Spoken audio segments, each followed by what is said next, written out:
Chapter 2. For a time that he could not understand, Brian could do nothing. Even after his mind began working and he could see what had happened, he could do nothing. It was as if his hands and arms were lead.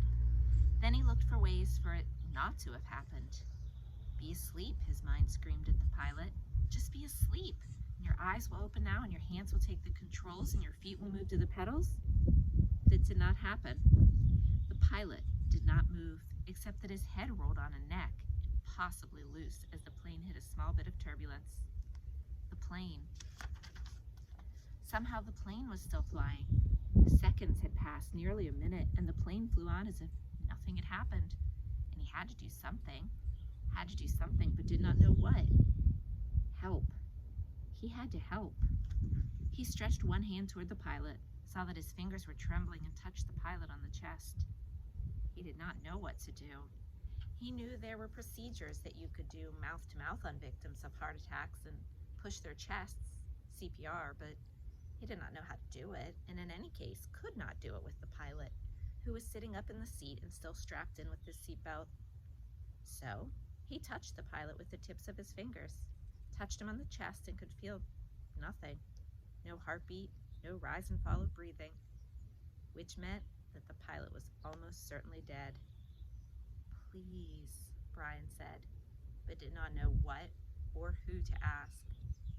Please. The plane lurched again, hit more turbulence, and Brian felt the nose drop. It did not dive, but the nose went down slightly, and the down angle increased the speed, and he knew that at this angle, this slight angle down, he would ultimately fly into the trees. He could see them ahead on the horizon where before he could see only sky.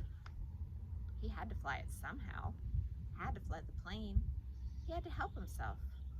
The pilot was gone, beyond anything he could do. He had to try and fly the plane.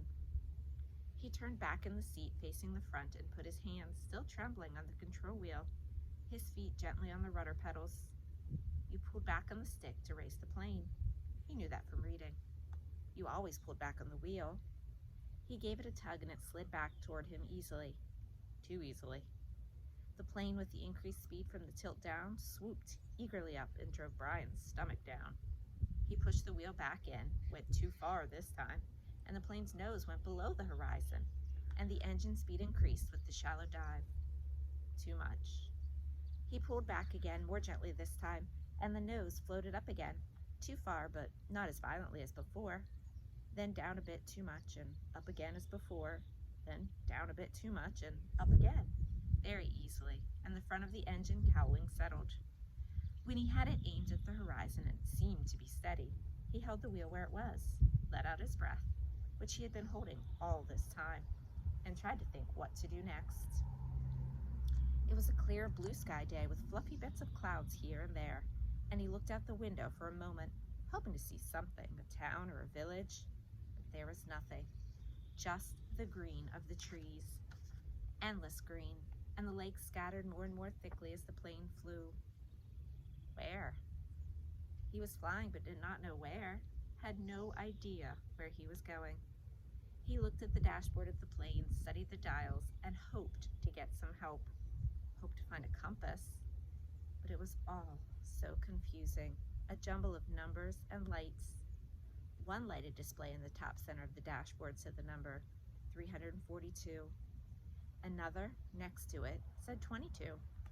Down beneath that were dials with lines that seemed to indicate what the winds were doing, tipping or moving, and one dial with the needle pointing to the number 70, which he only thought, might be the altimeter, the device that told him his height above the ground, or above sea level. Somewhere he had read something about altimeters, but he couldn't remember what, or where, or anything about them. Slightly to the left and below the altimeter, he saw a small rectangular panel with a lighted dial and two knobs. His eyes had passed it over 2 or 3 times before he saw what was written in tiny letters on top of the panel. Transmitter 221 was stamped in the meadow, and it hit him, finally, that this was the radio. The radio. Of course, he had to use the radio. When the pilot had been hit that way, he couldn't bring himself to say that the pilot was dead, couldn't think it. He had been trying to use the radio. Brian looked at the pilot. The headset was still on his head, turned sideways a bit from jamming back into the seat, and the microphone switch was clipped into his belt. Brian had to get the headset from the pilot. Had to reach over and get the headset from the pilot, or he would not be able to use the radio to call for help. He had to reach over. His hands began trembling again. He did not want to touch the pilot, did not want to reach for him, but he had to get the radio. He lifted his hands from the wheel just slightly and held them, waiting to see what would happen. The plane flew on normally, smoothly. All right, he thought. Now to do this thing. He turned and reached for the headset, slid it from the pilot's head, one eye on the plane, waiting for it to dive. The headset came easily, but the microphone switch at the pilot's belt was jammed in, and he had to pull to get it loose. When he pulled, his elbow bumped the wheel and pushed it in, and the plane started down in a shallow dive. Brian grabbed the wheel and pulled it back, too hard again, and the plane went through another series of stomach-wrenching swoops up and down before he could get it under control. When things had settled again, he pulled at the mic cord once more, and at last jerked the cord free. It took him another second or two to place the headset on his own head and position the small microphone tube in front of his mouth. He had seen the pilot use it, had seen him depress the switch at his belt, so Brian pushed the switch in and blew into the mic. He heard the sound of his breath in the headset. Hello? Is there anybody there listening on this? Hello? He repeated it 2 or 3 times and then waited, but heard nothing except his own breathing. Panic came then. He had been afraid, had been stopped with the terror of what was happening, but now panic came, and he began to scream into the microphone, scream over and over. Help! Somebody help me! I'm in this plane and don't know. And he started crying with the screams, crying and slamming his hands against the wheel of the plane, causing it to jerk down, then back up. But again, he heard nothing but the sound of his own sobs in the microphone, his own screams mocking him, coming back into his ears. The microphone. Awareness cut into him. He had used a CB radio in his uncle's pickup once. He had to turn the mic switch off to hear anybody else. He reached to his belt and released the switch. For a second, all he heard was the whoosh of the empty airwaves. Then through the noise and static, he heard a voice. Whoever's calling on this radio net, I repeat, release your mic switch. You're covering me. You're covering me. Over. It stopped, and Brian hit his mic switch. I hear you. This is me. He released the switch. Roger, I have you now. The voice was very faint and breaking up. Please state your difficulty and location, and say, over, to signal the end of transmission. Over. Please state my difficulty, Brian thought. God, my difficulty. I'm in a plane with a pilot he can't fly, and I don't know how to fly. Help me, help! He turned his mic off without ending transmission properly. There was a moment's hesitation before the answer. Your signal's breaking up, and I lost most of it. Understand? Pilot, you can't fly, correct? Over. Brian could barely hear him now, heard mostly noise and static. That's right, I can't fly. The plane is flying now, but I don't know how much longer. Over. Lost signal. Your location, please? Flight number? Location? I don't know my flight number or location. I don't know anything.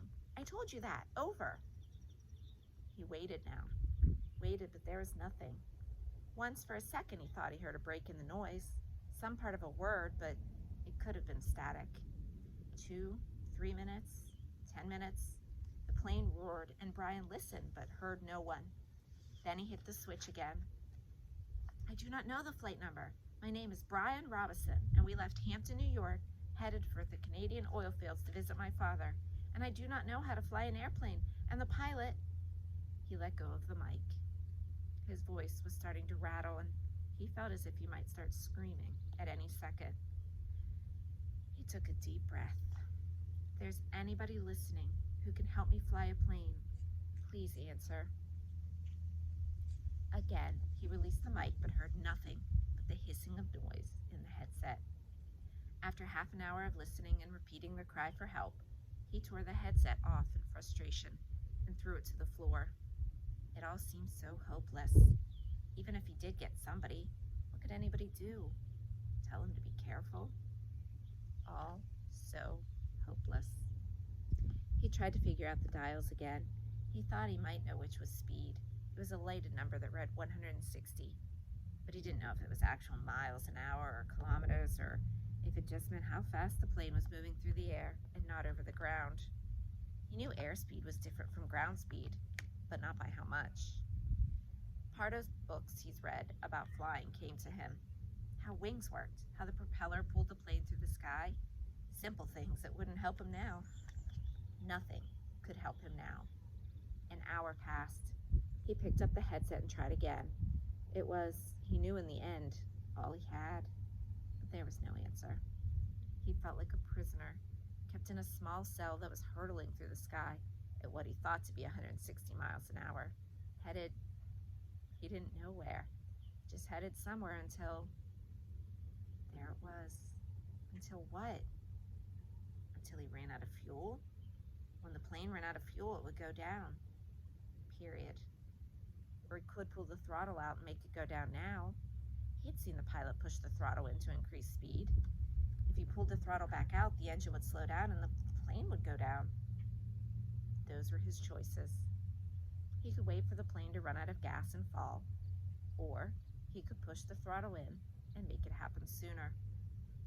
If he waited for the plane to run out of fuel, he would go further, but he did not know which way he was moving. When the pilot had jerked, he had moved the plane, but Brian could not remember how much or if it had come back to its original course. Since he did not know the original course anyway, and could only guess at which display might be the compass, the one reading 342, he did not know where he had been or where he was going. So it didn't make much difference if he went down now or waited. Everything in him rebelled against stopping the engine and falling now. He had a vague feeling that he was wrong to keep heading as the plane was heading, a feeling that he might be going off in the wrong direction. But he could not bring himself to stop the engine and fall. Now he was safe, or safer than if he went down. The plane was flying, he was still breathing. When the engine stopped, he would go down.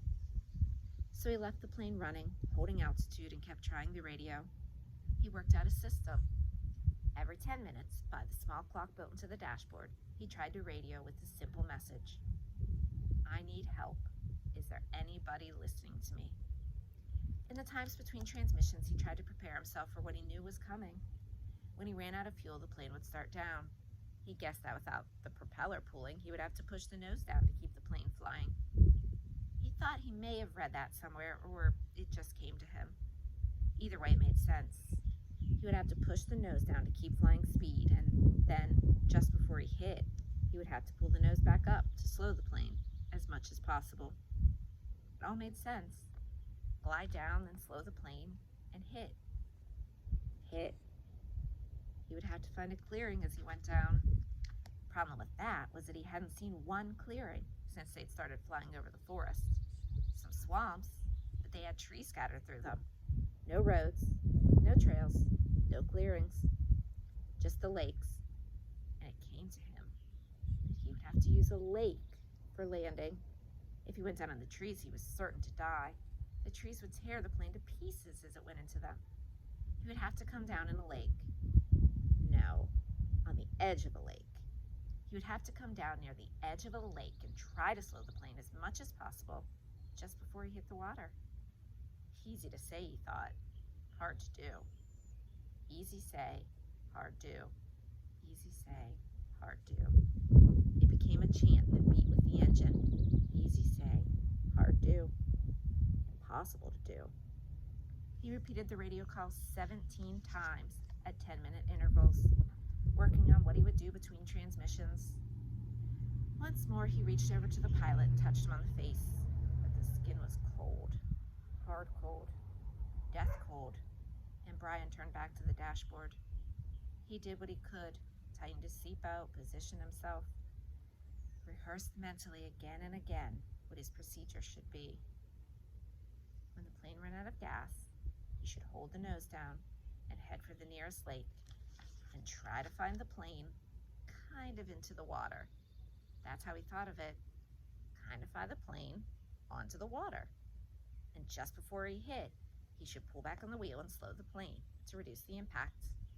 Over and over his mind ran the picture of how it would go. The plane running out of gas, flying the plane onto the water, the crash. From pictures he'd seen on television, he tried to visualize it. He tried to be ready. But between the 17th and 18th radio transmissions, without a warning, the engine coughed, roared violently for a second, and died. There was a sudden silence cut only by the sound of the wind-milling propeller and the wind past the cockpit. Brian pushed the nose of the plane down and threw up.